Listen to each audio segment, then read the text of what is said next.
আসসালামু আলাইকুম সম্মানিত দর্শকবৃন্দ। এই মুহূর্তে দেশ ও প্রবাস থেকে দূরেও কাছ থেকে যারা আজকে আমাদের এই ঘাসের প্রতিবেদন দেখছেন সকলকে আন্তরিক শুভেচ্ছা অভিনন্দন জানাচ্ছি।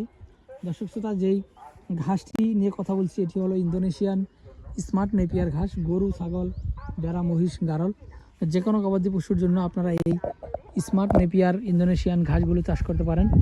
খুবই নরম, মিষ্টি, রসালো ঘাস, পাশাপাশি খুবই খুবই খুবই পাতাযুক্ত। বিশেষ করে অন্যান্য ঘাসের থেকে এই স্মার্ট নেপিয়ার ঘাসে অনেক বেশি পাতা হয় এবং অনেক বেশি এই ঘাসগুলো আপনার মিষ্টি এবং রসালো হয়।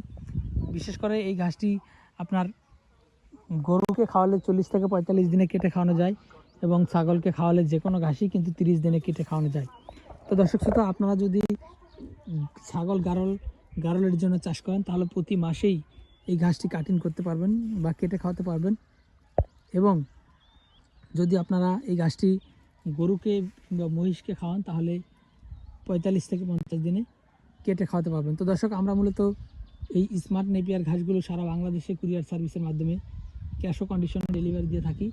আপনারা যদি চান স্মার্ট নেপিয়ার ঘাস চাষ করতে তাহলে অবশ্যই আমাদের কাছ থেকে এই স্মার্ট নেপিয়ার ঘাসের কাটিং সংগ্রহ করতে পারেন। শুধু স্মার্ট নেপিয়ার নয়, বর্তমানে এই যে সামনে দেখতে পাচ্ছেন গুয়াতিমালা, তার সামনে দেখতেছেন জারা, তারপরে রয়েছে তাইওয়ান হাইব্রিড, তারপর নিচু জমিতে রয়েছে অজানা হাইব্রিড এবং জার্মান হোয়াইট। তো দর্শক, এই সকল ঘাসের কাটিং আমরা সারা বাংলাদেশে কুরিয়ার সার্ভিসের মাধ্যমে ডেলিভারি দিয়ে থাকি। আপনারা চাইলে যে কোনো ঘাসের কাটিং আমাদের কাছ থেকে সংগ্রহ করতে পারেন।